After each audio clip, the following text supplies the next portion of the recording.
여러분 안녕하세요. 코코아빠 아이겠습니다. 프리미어리그 역대 최고의 듀오 손흥민과 케인은 결국 헤어지게 되었습니다. 그리고 케인이 미넨으로 떠나자 수많은 전문가들은 토트넘의 몰락을 예견했죠. 과거 아스톤빌라에서 뛰었던 가브리엘 아그본라우는 이번 시즌 토트넘의 순위를 10위로 장담했을 정도입니다. 스카이 스포츠에서 역시 케인 없는 삶이라는 제목으로 통계 자료를 올려줬습니다. 지난 시즌 혼자서 리그 30골을 넣어 토트넘 전체의 43%에 해당하는 득점을 올린 케인이 떠났으니 토트넘의 이번 시즌이 괜찮겠냐라는 의미로 보입니다. 하지만 적어도 시즌 초반인 현재까지는 그들의 그런 우려는 보기 좋게 빗나가고 있습니다. 토트넘은 현재 1승 1무로 리그 6위에 올라있고 골에 대한 걱정과는 달리 매 경기에서 2골씩 넣었기 때문입니다. 게다가 상대 중에는 맨체스터 유나이티드까지 있었는데도 말이죠. 더 놀라운 것은 이전 몇 시즌들처럼 계속 두드려 맞다 한 방으로 이기는 것이 아니라 두 경기 모두 토트넘이 우세한 또는 적어도 대등한 경기를 했다는 것입니다. 한마디로 주 득점원이 없었음에도 불구하고 경기력은 오히려 더 좋아 보였다는 것이죠. 물론 그런 이유에는 새로운 감독의 역량이 가장 크게 작용했겠지만 다른 사람도 아니고 해리 케인이 빠진 것은 그 어떤 감독이라도 분명 영향을 받을 수밖에 없는 사항일 것입니다. 영향력이 크기 때문에 많은 명장들도 구단이 핵심 선수 안 사주면 투덜거리는 것이고 미넨의 투엘 감독 역시 절실하게 케인을 원했던 것이겠죠. 하지만 두 경기에서 좋은 성적이 나왔다라고 해서 앞으로도 계속 해리 케인이 없는 토트넘이 좋은 승률을 이어나가리라고는 장담하기 어려운 것도 사실입니다. 분명 해리 케인이 맡아주었던 득점 생산 능력이 사라진 것은 맞으니까요. 그럼 여러분은 과연 어떻게 전망하시나요? 케인이 사라진 토트넘에게 앞으로 힘겨운 시즌이 기다리고 있을까요?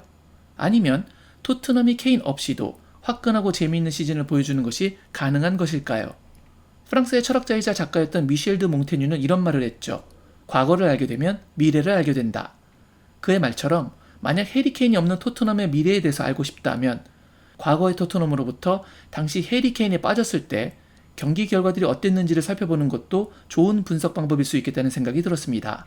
물론 이것이 완벽한 답안이 될 수는 없겠지만 그래도 우리 생각의 출발점이 막연한 곳에 위치한 것이 아니라 적어도 하나의 데이터를 기반으로 발걸음을 떼기 시작한다는 측면에서는 어쩌면 작은 의미라도 있을지 모르겠습니다.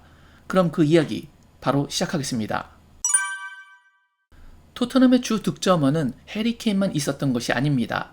그의 최고의 파트너였던 대한민국의 손흥민 역시 토트넘의 득점과 공격에서 빼놓을 수는 없죠. 그래서 경우의 수를 크게 4가지로 나누고 그 안에서 승무패를 점검했습니다.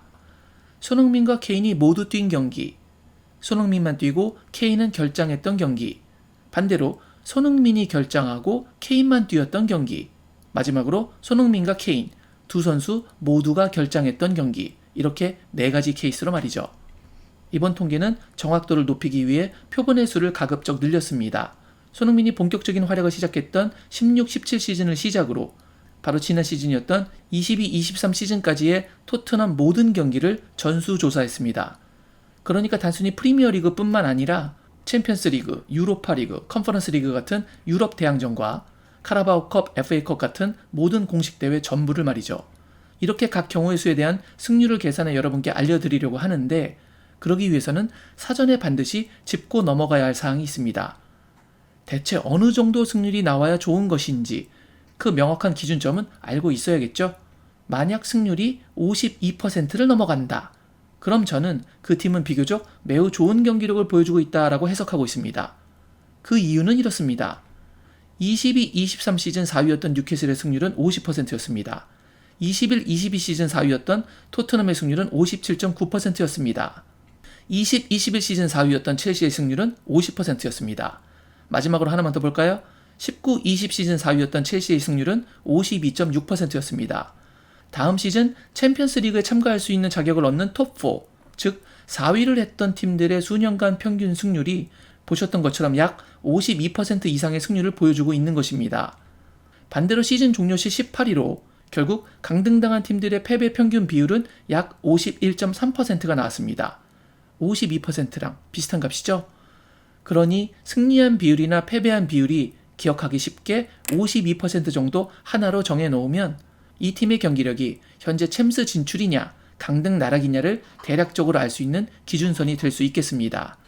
그럼 이제 준비가 끝났으니 첫 번째 케이스부터 보겠습니다. 16, 17 시즌부터 프리미어리그 최강의 콤비였던 손케가 함께 뛰었던 모든 대회 경기들 속에서 나온 승률은 과연 몇 %였을까요? 그 둘은 모든 대회 포함 총 234경기에 함께했고 그중 127경기에 승리하며 승률 54.3%를 만들어냈습니다. 그러니까 오늘 우리의 기준선인 52%를 넘어선 결과입니다. 그렇기에 실제로 손흥민과 케인은 수차례 챔피언스 리그에 출전할 수 있었고 적어도 유로파 리그나 컨퍼런스 리그 같은 유럽 대항전에는 계속해서 나갈 수 있었습니다. 역시 손케의 조합은 강했습니다. 그럼 반대로 가보죠. 이 극강인 두 명의 선수가 모두 뛰지 않았던 토트넘은 어떤 결과를 얻었을까요? 손흥민과 케인 모두가 뛰지 않았던 경기들의 토트넘이라면 승률보다는 패배 비율을 소개하는 것이 더 적절해 보입니다. 그 두 선수 모두 동시에 뛰지 않았던 경기는 총 17경기인데요. 그중 11경기를 패배해 패배 비율이 무려 64.7%입니다. 기준선 잊지 않으셨죠? 위로 아래로 모두 52%. 그런데 64.7%라니. 이건 지난 시즌 꼴찌였던 사우스햄튼의 65.8%와 비슷한 수치네요. 이렇다 보니 당연히 승률은 29.4%밖에 되지 못했습니다. 그러니까 토트넘은 손케 모두 뛰지 않았다면 강등이 되어서도 전혀 이상하지 않은 팀이었다고 볼 수 있습니다. 그럼 이번에는 손흥민 선수가 빠지고 케인 혼자서 뛴 경기의 승률은 어땠을까요? 총 33경기에서 해리 케인이 손흥민 없이 경기를 이끌었는데요. 그 승률은 무려 54.5%였습니다. 이 승률은 두 선수가 함께 뛰었을 때 만들었던 54.3%와 거의 같습니다. 대신 손흥민 선수가 뛰지 않았던 경기에서 무승부가 줄고 오히려 패배가 약간 늘어나긴 했습니다. 보시는 분에 따라서는 앞선 기록과 비교해 33경기가 너무 적다고 생각하실 수도 있지만 분데스리가 한 시즌이 36경기니까 거의 한 시즌에 맞먹는 표본수라고 할 수 있습니다. 아무튼 두 선수가 모두 뛰지 않았을 때의 승률인 29.4%보다 훨씬 높기 때문에 케인이 있다는 것은 분명 토트넘에게 큰 도움이 되는 것이 명백해 보입니다.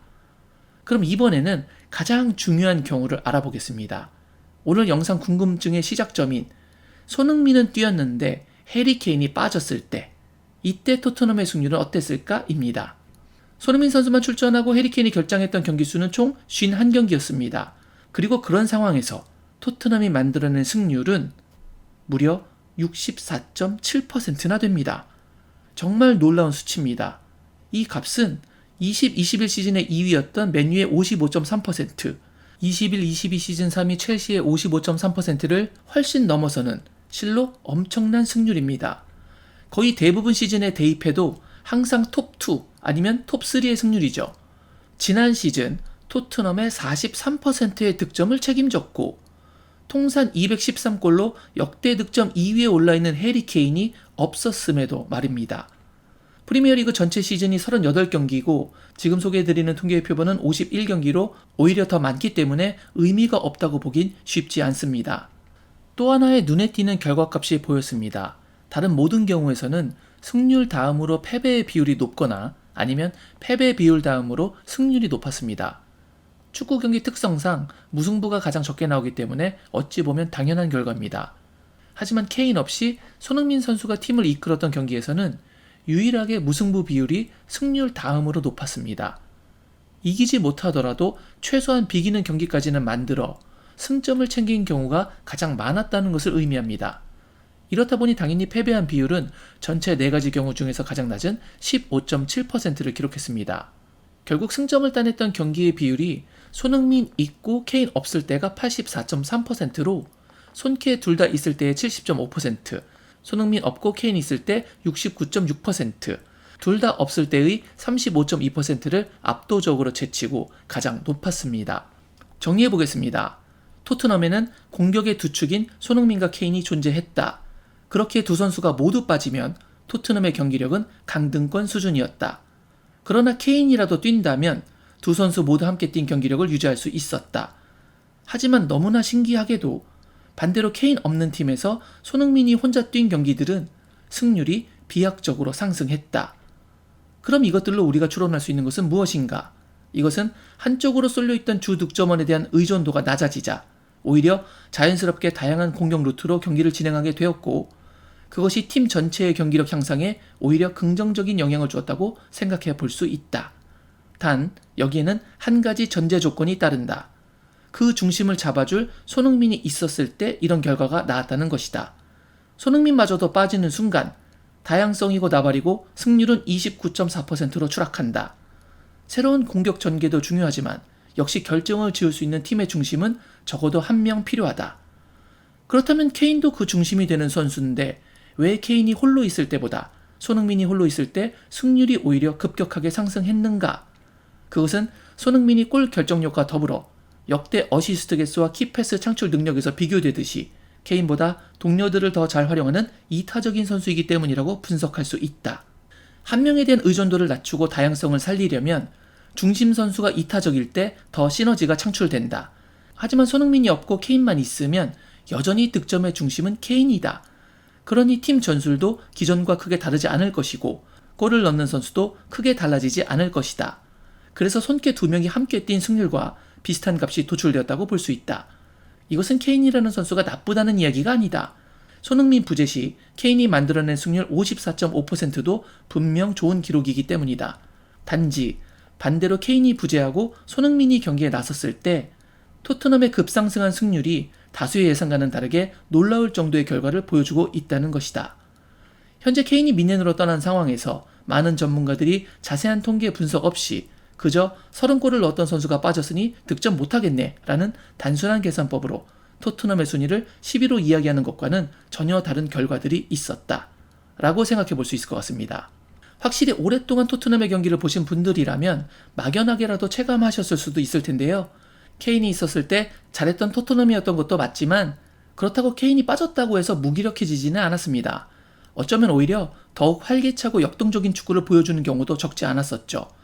마치 케인이 부상으로 빠졌던 기간 토트넘이 맨시티와 아약스를 누르고 챔피언스리그 결승전에 올랐던 것처럼 말입니다.